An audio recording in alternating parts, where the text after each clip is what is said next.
Nous allons aujourd'hui essayer de réfléchir une opposition classique en philosophie, qui est l'opposition des têtes bien pleines et des têtes bien faites. Et nous allons essayer de la réfléchir parce que, visiblement, il y a un sacré problème à la tête des pays, notamment à la tête des élites des pays de nos républiques démocratiques occidentales. Voilà, et peut-être même d'ailleurs partout ailleurs. Voilà, donc cette question en réalité a été posée par Montaigne lors d'un essai qu'il a rédigé pour une de ses amies, Diane de Foix, qui attendait un enfant et qui donc, comme toute bonne maman qui attend un enfant et qui veut le meilleur pour son enfant, se demande évidemment comment il faudrait l'éduquer pour que son éducation soit une réussite. Et c'est là que Montaigne va lui apporter une réponse tout à fait intéressante, parce qu'il va lui dire qu'il vaudrait mieux lui donner un précepteur qui aurait une tête bien faite plutôt qu'une tête bien pleine. Alors pourquoi Montaigne donne-t-il cette réponse à son ami Diane de Foix? Eh bien parce que Montaigne part du principe que, alors voilà l'une des grandes citations de Montaigne, que savoir par cœur n'est pas savoir. Voilà finalement la grande intuition de Montaigne, savoir par cœur n'est pas savoir. En réalité, la véritable intelligence n'est pas celle qui fait travailler sa mémoire, puisque savoir, c'est en réalité donner à sa mémoire un certain nombre d'informations, c'est charger, voire même surcharger sa mémoire, mais ça n'est pas nécessairement exercer son jugement. Voilà, on apprend ce que les autres ont jugé, ce que la tradition a jugé, ce que nos ancêtres ont jugé, on réapprend donc les jugements de toute une tradition, et on se contente ensuite de les resservir comme si finalement ils étaient les nôtres. Mais en réalité, ils ne sont pas les nôtres, parce que la plupart du temps, nous ne connaissons pas les raisons qui ont conduit nos ancêtres, ou ceux qui nous précèdent, ou ceux qui nous ont précédés, à juger de cette façon.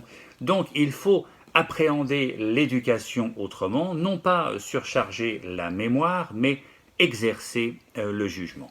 Voilà donc l'opposition, si vous voulez, des têtes bien pleines et des têtes bien faites. Les têtes bien pleines sont les têtes qui sont surchargées de connaissances, livresques d'ailleurs, qui ont appris dans les livres un tas de choses, mais qui du coup, à chaque fois qu'ils ont besoin de juger, eh bien, se remémorent ce qu'ils ont appris, c'est-à-dire rouvrent un livre et regardent finalement ce qui est dit dedans. Voilà l'un des gros problèmes des têtes bien pleines, parce qu'en réalité, elles sont incapables de s'adapter au monde qui change, puisque le monde, s'il change vraiment, et je crois que l'évolution est là pour prouver que le monde change vraiment, eh bien, si ce monde change vraiment, alors il faut sans cesse en juger autrement.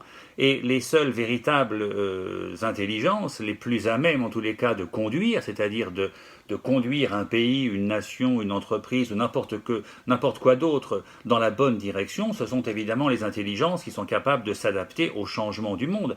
Mais pour s'adapter au changement du monde, il ne faut pas justement relever ou appartenir à la caste élitiste des têtes bien pleines, il faut plutôt avoir une tête bien faite, c'est-à-dire une tête qui est capable d'exercer son jugement et non pas seulement de répéter le jugement des autres. Voilà, selon Montaigne, ce qu'est ou ce que serait la bonne éducation, et on peut l'en croire puisque c'est un conseil qu'il donne à l'une de ses amies, c'est pas un conseil qu'il jette comme ça à la cantonade, dans un journal, pour faire le malin. Non, il s'adresse vraiment à l'une de ses amies, et en général, quand on s'adresse à ses amis, eh bien on leur recommande évidemment le meilleur et pas le pire.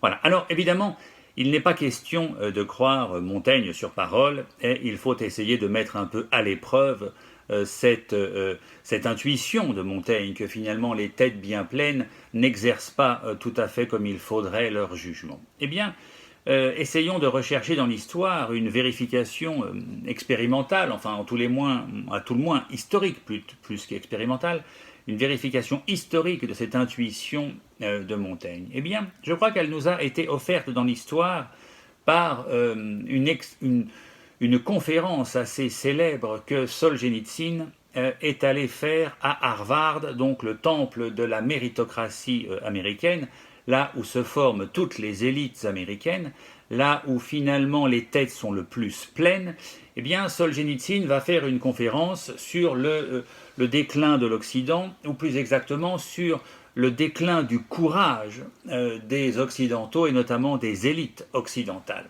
Alors, évidemment, il faut voir la provocation assez stupéfiante et le courage même de Solzhenitsyn pour aller faire dans le temple même de l'élitisme républicain américain, élitisme américain qui est quand même l'élitisme de la première puissance du monde, et bien là où Solzhenitsyn va prendre la parole, il va aller dire avec courage que les élites de la première puissance du monde sont en réalité des élites qui manquent de courage.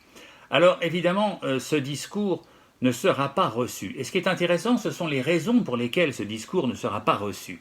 Parce qu'en réalité, si ce discours n'est pas reçu, ce n'est pas parce que Solzhenitsyn aurait tenu un propos outrancier qui aurait dérangé la plupart des gens. Non, ce discours n'est pas reçu parce qu'en réalité, ce discours ne correspond pas du tout à ce que les étudiants américains ont appris.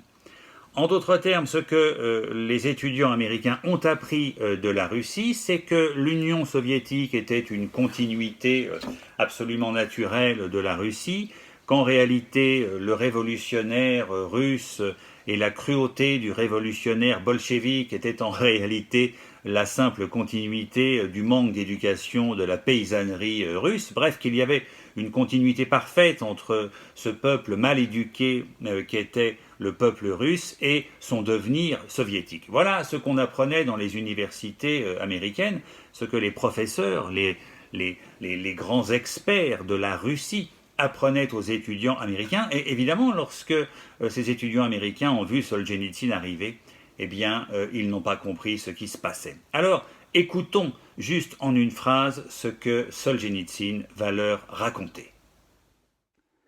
Étant donné la richesse de développement spirituel acquise dans la douleur par notre pays en ce siècle, le système occidental, dans son état actuel d'épuisement spirituel, ne présente aucun attrait.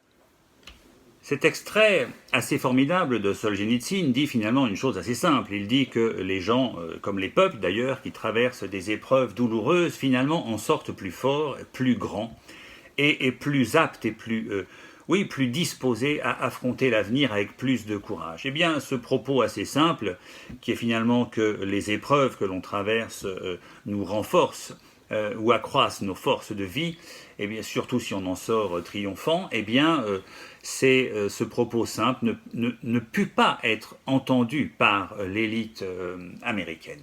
En d'autres termes, il y a quelque chose qui se passe, c'est que finalement ces élites américaines ne veulent pas voir changer ce qu'elles ont appris. Elles ne veulent pas que les doctrines qu'elles ont apprises puissent être contestées par la réalité.